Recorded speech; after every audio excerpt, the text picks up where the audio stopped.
எல்லாருக்கும் வணக்கம். என் பேரு சௌந்தர்யா லட்சுமி நாராயணன் அண்ட் நீங்க பார்த்துட்டு இருக்கிறது க்ரோ தமிழ் யூடியூப் சேனல். என் நண்பர்கள், என் கூட இருக்கவங்க எல்லாருக்கும் ஒரே கேள்விதான்.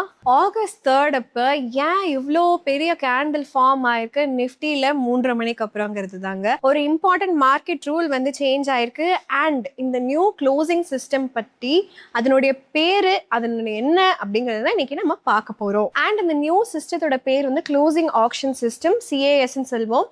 கேஷ்ல buy and sell orders at the end of the day வந்து கலெக்ட் பண்றாங்க ஒரு ஆக்ஷன்ல. அதுக்கப்புறம் சிங்கிள் க்ளோசிங் பிரைஸ் டிஸ்கவர் பண்றாங்க, எந்த இடத்துல மேக்ஸிமம் குவான்டிட்டி மேட்ச் பண்ண முடியுமோ. ஏம் என்னன்னா க்ளோசிங் பிரைஸ் இன்னும் டிரான்ஸ்பேரண்டா இருக்கணுங்கிறது தான். 3:15 PM வந்து நார்மல் ட்ரேடிங் ஸ்டாப் பண்ணிடுவாங்க கேஷ் எலிஜிபிள் நிஃப்டி பங்குகள்ல. இதுக்கப்புறமா நிஃப்டி சார்ட் வந்து last traded price of 315 use பண்ணும். அதனால தான் சார்ட் வந்து கொஞ்ச நேரம் ஃபிளாட்டா இருக்கிற மாதிரி இருக்கும். பட் ஆக்ஷனுக்குள்ள பிரைஸ் டிஸ்கவரி நடந்துட்டே தான் இருக்கும். ஸ்டாக்கினுடைய இந்த இண்டிகேட்டிவ் பிரைசஸ் இருக்குல்ல, அது வந்து மாறிட்டே இருக்கும் ஒரு ஆர்டர் வர வர. அண்ட் NSE வந்து இந்த க்ளோசிங் வேல்யூ ஆஃப் நிஃப்டியை வந்து இது படிதான் வந்து அவங்க இண்டிகேட் பண்ணுவாங்க. நிஃப்டி வந்து ஃபிளாட்டா இருக்கலாம், பட் பேக்ரவுண்ட்ல ஆக்சுவலா ப்ராபபிள் க்ளோசிங் லெவல்ஸ் வந்து மாறிட்டே இருக்கும். ஆக்ஷன் முடிஞ்சதுக்கு அப்புறமா ஃபைனல் க்ளோசிங் பிரைஸ் வந்து கான்ஸ்டியூவன்ட் ஸ்டாக்ஸ் அது அப்டேட் ஆகும் நிஃப்டியில. வேல்யூ வந்து கன்சிடரபிளி டிஃப்ரெண்ட்டாக இருந்தது 3:15 PMல இருந்துன்னா சடன் பிக் கேண்டில் வந்து அப்பியர் ஆக வாய்ப்பு இருக்கு.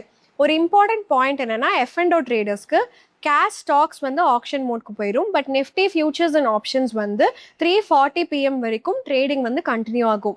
நான் எக்ஸ்பைரி டேல டெரிவேட்டிவ்ஸ்க்கு வந்து நெசசரியாக வந்து ஸ்பாட் க்ளோஸை இமீடியட்டாக மேட்ச் பண்ணுங்கிறது இல்லை. பட் எக்ஸ்பைரி டேல கான்ட்ராக்ட்ஸ் வந்து பேசிஸ் ஆஃப் நிஃப்டியோட அஃபிஷியல் க்ளோசிங் வேல்யூக்கு மேட்ச் ஆகணும். அதனால final cash value base close arrive ஆனதுக்கப்புறம் எக்ஸ்பைரிங் ஃபியூச்சர்ஸ்க்கு ரீப்ரைஸ் ஆகும் ஷார்ப்பாக செட்டில்மெண்ட் லெவலில். அண்ட் ஆப்ஷன்ஸ் வந்து இன்ட்ரென்சிக் வேல்யூ படி. ரீசெண்ட் எக்ஸ்பைரியில் நிஃப்டி ஃபைனல் க்ளோஸ் வந்து அப்ராக்சிமேட்டாக 150 பாயிண்ட்ஸ் அபோவாக இருந்தது 3:15 PM லெவலை விட. இதனால option 20 to 30 points out of the மணியாக இருந்தது 3:15ல. ஸோ இது வந்து இந்த மணியாக இருக்கும் ஃபைனல் செட்டில்மெண்ட்டில். லார்ஜ் ஆர்டர் எஸ்பெஷலாக ஹெவி வெயிட் பங்குகளில் இன்ஃப்ளூயன்ஸ் பண்ணுறதுக்கு வாய்ப்பு இருக்குது ஆக்ஷன் ப்ரைஸை, நிஃப்டியோட ஃபைனல் க்ளோஸை.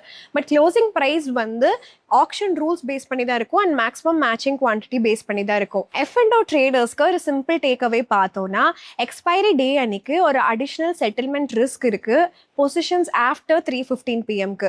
ஸோ நீங்கள் இந்த ரிஸ்க் எடுக்க விருப்பப்படலைன்னா நீங்கள் உங்களுடைய பொசிஷனை ஸ்கொயர் ஆஃப் பண்ணிடுங்க, இல்லை 3:15 PMக்கு முன்னாடி உங்கள் பொசிஷனை ஹெட்ஜிங் பண்ணிடுங்க. செகண்ட் பார்ட் இந்த காணொலியில் நம்ம வந்து எப்படி கார் ஸ்டாக்ஸ் வந்து பங்குச்சந்தையில் முதலீடு செய்கிறவங்கள இம்பாக்ட் பண்ணணும்னு பார்க்க போகிறோம்.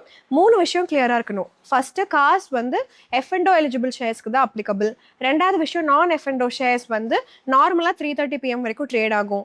மூணாவது விஷயம் index and stock future and options வந்து 3:40 PM வரைக்கும் ட்ரேட் வந்து கண்டினியூ ஆகும். என்ன எக்ஸாக்டாக நம்ம வந்து மாறி இருக்குங்கிறத புரிஞ்சுக்கலாம். ஏர்லியராக க்ளோசிங் ப்ரைஸ் F&O எலிஜிபிள் ஸ்டாக்ஸ்க்கு வந்து VWAP 30 minutes of market last 30 minutesலேருந்து கேல்குலேட் பண்ணாங்க. VWAPனா வால்யூம் வெயிட்டட் ஆவரேஜ் ப்ரைஸ். இது ஒரு ஆவரேஜ் ப்ரைஸுங்க. ஒரு ட்ரேட் வந்து ஹையர் குவான்டிட்டிக்கு வந்து நிறைய வெயிட் வந்து கொடுக்குற மாதிரி இருக்கும். பட் இது வந்து ஜஸ்ட் அன் ஆவரேஜ் கிடையாது, ஒரு சிங்கிள் எக்ஸிக்யூட்டபிள் க்ளோசிங் ப்ரைஸ் கிடையாது. அதனால தான் காஸ் சிஸ்டம் வந்து இன்ட்ரடியூஸ் பண்ணப்பட்டிருக்கு. ஒரு எடுத்துக்காட்டை நம்ம எடுத்துக்கலாம். HDFC bank normal cash market trading வந்து 3:15 PM ஸ்டாப் ஆயிரும். ரெஃபரன்ஸ் ப்ரைஸ் வந்து எப்படி கால்குலேட் பண்ணுவாங்கன்னா, VWAP of 3 PM to 3:15 PM and auction orders வந்து வித்தின் +- 3% பேண்டில் நம்ம பிளேஸ் பண்ணலாம். 3:15 to 3:20 PM டிரான்சிஷன் பீரியட். இந்த இடத்துல நியூ ஆர்டர்ஸ் வந்து பிளேஸ் பண்ண முடியாது. அண்ட் 3:20 to 3:25 PM மார்க்கெட் அப்புறம் லிமிட் ஆர்டர்ஸ் வந்து நம்மளால பிளேஸ் பண்ண முடியும். பட் இது இமீடியட்டாக எக்ஸிக்யூட் ஆகிறதுக்கு பதிலாக இது எல்லாமே வந்து ஆக்ஷனில் கலெக்ட் ஆகும். 3:25 PMக்கு அப்புறம் லிமிட் ஆர்டர்ஸ் வந்து பிளேஸ் ஆகும் அண்ட் ஆர்டர் என்ட்ரி விண்டோ வந்து ரேண்டமாக 3:28 to 3:30 PMக்குள்ளே எப்பயோ க்ளோஸ் ஆயிரும். அதுக்கப்புறம் ஆர்டர்ஸ் வந்து மேட்ச் பண்ணுவாங்க அண்ட் அஃபிஷியல் க்ளோசிங் ப்ரைஸ் இது மூலமாக தான் டிசைட் பண்ணப்படுது. அதாவது 3:22 PMல ஆர்டர் வந்து நம்ம HDFC பேங்க்கு பிளேஸ் பண்ணலாம். பட் இன்ஸ்டண்ட்டாக எக்ஸிக்யூஷன் வந்து ஆகணும் நெசசரி கிடையாது. சிம்பிள் டேக்அவே என்னன்னா, நான் F&O ஷேர்ஸ் வந்து 3:30 PM வரைக்கும் நார்மலாக ட்ரேட் ஆகும். F&O எலிஜிபிள் ஷேர்ஸ் வந்து ஆக்ஷன் மோட் ஆஃப்டர் 3:15 PM நடக்கும். Futures and options contract trading வந்து 3:40 PM வரைக்கும் நடக்கும். CAS பற்றி உங்களோட வியூஸ் என்ன? அண்ட் க்ளோசிங் ப்ராசஸ் வந்து 3:15 PMக்கு அப்புறம் மாற்றிருக்காங்களே, அதை பற்றி நீங்கள் என்ன நினைக்கிறீங்கன்னு கமெண்ட் செக்ஷனில் சொல்லிடுங்க. இன்னும் ஒரு அருமையான காணொலியில் நம்ம எல்லாரும் சந்திக்கலாம். அது வரைக்கும் நன்றி, வணக்கம்.